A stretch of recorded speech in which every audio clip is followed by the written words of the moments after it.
யாரு என்னடா ஏய் ஏடா திரும்புற முடிச்சு அங்கே இருக்கிற வாடாங்க மூஞ்சி மோர கட்டி 4 நாள் லீவ் போட்டு இன்னைக்கு என்னடா அவனுக்கு அங்கே வேடிக்கை போற வர வரையும் இல்லைங்க சேரியில கொஞ்சம் வேலை இருந்ததுங்க. ஆமா சேரியில் வேலை என்ன வேலை பண்ணா கட்டி வேலை திடீர்னு 2 பேரு வலிப்பு மாதிரி வந்து விழுந்து செத்து போயிட்டாங்க.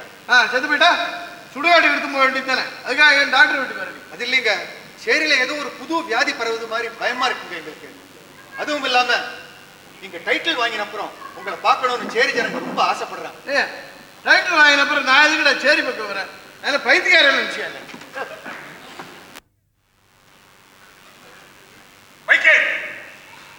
டாக்டர் எப்படியா வெளியே வராரா? வந்துருவாருப்பா.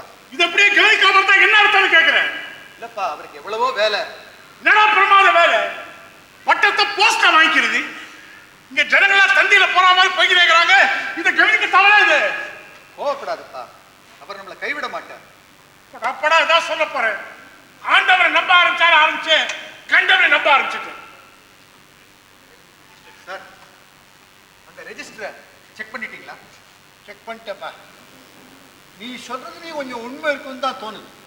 இந்த புது வியாதி வந்து செத்தவன் அத்தனை பேரும் டிவிக்காக இன்ஜெக்ஷன் போட்டுனவன். அதான் சார் எங்களுக்கு டவுட் ஆகுது. டாக்டர் இருக்கிறாரு, சும்மா சொல்லக்கூடாது. ஏதாவது ஒண்ணு சொன்னா அப்படியே செஞ்சு காட்டுறாரு. எப்போ அப்படிதான் அவர் எங்க சொன்னாரு, சேரியில டிவி இருக்கிற இடமே இல்லாதபடி பண்ணிடுற சொன்னாரு. அதே மாதிரி செஞ்சு காட்டாரு. டிவி இருக்கா செத்து போட்டாருங்க. டிவி யாது வண்டியா சும்மாரு.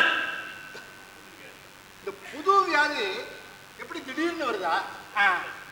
ஏப்பா, இந்த புது வியாதி வந்து செத்தவன் மொத்தம் 17 பேர். ஆமாங்க, 18 பேருக்கு இன்ஜெக்ஷன் போட்டோம். ஒருத்தர் நல்லா தானே இருக்கான். அந்த ஆளுக்கு வரணுங்கிறியா? நாங்க பாண்டியா நீ சும்மா டாக்டர் மேல நம்ம தீர விசாரிக்காம பழிய போடுறது ரொம்ப தப்பு. என்னங்க இன்னும் சந்தேகம்? இந்த பாரு, இவனுக்கு தானே இன்ஜெக்ஷன் போட்டீங்கன்னா இவன் எப்படி இருக்கான் பாரு, எப்படி இருக்கான் பாரு. இவனுக்கும் வந்ததுன்னா ஒத்துக்கலாம். நான் நல்ல எண்ணெய் அவனுக்கு. ஆமா, இந்த புது வியாதி என்ன திடீர்னு வந்துருதா? ஆமாங்க, நான் கண்ணால பார்த்தேன் சார். ஜனங்க வந்துக்கிட்டே இருக்கிறாங்க, சிரிச்சுக்கினே. அப்போ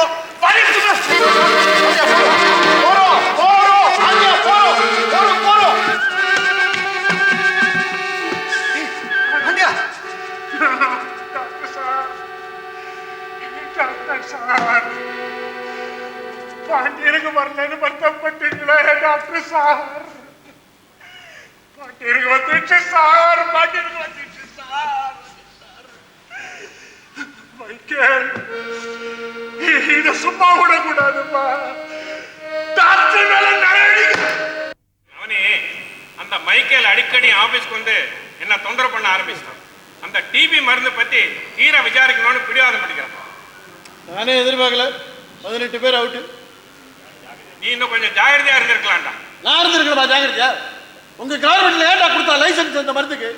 கவர்மெண்ட்ல இருந்திருக்கணும் ஜாகிரதையா. நல்லா இருக்குடா நீ சொல்றது. அந்த டிபி மருந்துக்கு லைசன்ஸ் வாங்கணும்னு அவசரமா எம்மூல்யமாவே எவ்வளோ காரியம் பண்ணிருக்க. அந்த காரியம் எல்லாம் சும்மா பண்ணி நீ உன் பிள்ளை மார்க் வாங்கின லட்சணத்துக்கு அவனுக்கு மெடிக்கல் காலேஜில் சீட்டு வாங்கி கொடுத்தேன். எப்படி வாங்கி கொடுத்தேன்? இல்லடா, நாளைக்கு என்கொயரி நடந்தா இதெல்லாம் வெளியில வரும். எல்லாம் வெளியில வரும். நான் என்ன சும்மா இருப்பேன்? எல்லாத்தையும் தான் சொல்லுவேன். என்ன பண்றதுன்னே தெரியல. பேசாம அந்த இன்ஜெக்ஷனை நீயும் நானும் போட்டுக்க வேண்டியதான்டா. வேற நானும் ஏற்கனவே பயந்துட்டு இருக்கேன். டேய், செஞ்சதெல்லாம் செஞ்சாச்சு, இனிமே பயந்து என்னடா பிரயோஜனம்? தைரியமா இருடா. அவ்வளவுதான். எனக்கு ஒண்ணுமே தெரியாது. நான் எதுக்குமே ரெஸ்பான்சிபிள் இல்லைன்னு சொல்லிட வேண்டியதுதான். அந்த மிசஸ் லீலா சிவராம் கிட்ட சொல்ல வேண்டியதெல்லாம் சொல்லியாச்சா? சொல்லியாச்சு. சொன்னா அதை என்னத்தை புரிஞ்சுக்கிறது? டன்ஸ் டலு கௌரி சௌரி சௌரி வருது. வா, உனக்காக தானே போட்டு வச்சிருக்கேன். சார் உட்காரு. சார், எனக்கு ஒரு நல்ல ஐடியா. எங்களுக்கு இந்த ரோடு போடுறதுக்கு ஒரு கிராண்ட் இருக்கு. அது எங்க சேவா சங்கத்து மூலமா எதுக்குமா? அதான் ஒரு வீடு கட்டால போறாதா? டேய் நவனி, இந்த மாதிரிலாம் பேசுறதுக்கு ஏதுடா யோகியதை? வாய் மூடிட்டு சும்மா இருடா. நீ மூடுறா வாய. என்ன ஏத்து பேசுறியா? மரியாதை என்ன சப்போர்ட் பண்ண நான் பிழைச்சேன். இல்ல உன் பிள்ளை மெடிக்கல் காலேஜ் சீட் ரோட்ல வந்து டான்ஸ் ஆடுஞ்சாகிறது.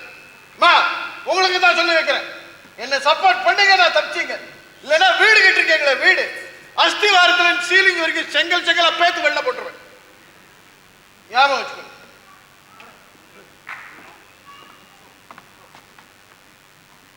சார், என்ன நீங்க செய்தது உங்களுக்கே நியாயமா இருக்கா? என்ன சொல்ற நீ? வெளிப்படையாவே கேட்கிறேன். எங்க சேரியில 18 பேரை கொன்னுட்டீங்களே. கொன்னுட்டா பேசாத. உன் சேரி ஜனங்க, தரித்திரம் பிடிச்ச ஜனங்க, அவன் டிபி வந்து செத்தானா என் பேர்ல பழிய போடுறதா? தரித்திரம் கெட்ட ஜனங்க, நன்றி கெட்ட ஜனங்க. உங்களுக்கு எல்லாம் வந்து இன்ஜெக்ஷன் போட்ட மாதிரி என்ன சொல்லணும்? அதுக்கு மேல இன்ஜெக்ஷன் லீலாவுக்கும் கௌரிக்கும் போட்டிருக்கலாம். இதை பார்ப்பா மைக்கேல், நீ அடிக்கடி என் ஆபீஸ்க்கு வந்து என்ன தொந்தரவு பண்றது அவ்வளவு நல்லா இல்லை. சார், நீங்க தான் சார் இதை பத்தி ஏதாவது நடவடிக்கை எடுக்கணும். நான் எப்படியா நடவடிக்கை எடுக்க முடியும்? நீங்க எதுவும் செய்யலைன்னா நான் மேலிடத்துக்கு போக வேண்டியிருக்குங்க. சத்தான் போயா, பட்டத்தை கொடுத்து பாராட்டிட்டு இப்ப எப்படி அவர் பேர்ல நடவடிக்கை எடுப்பாங்க? அப்போ பட்டத்தை கொடுத்தவங்கள பைத்தியக்காரன்னு பேர் எடுப்பாங்க. மேலிடத்துக்கு போறேன்றியே, கையில எவ்வளவு பணம் வச்சிருக்க? சாப்போ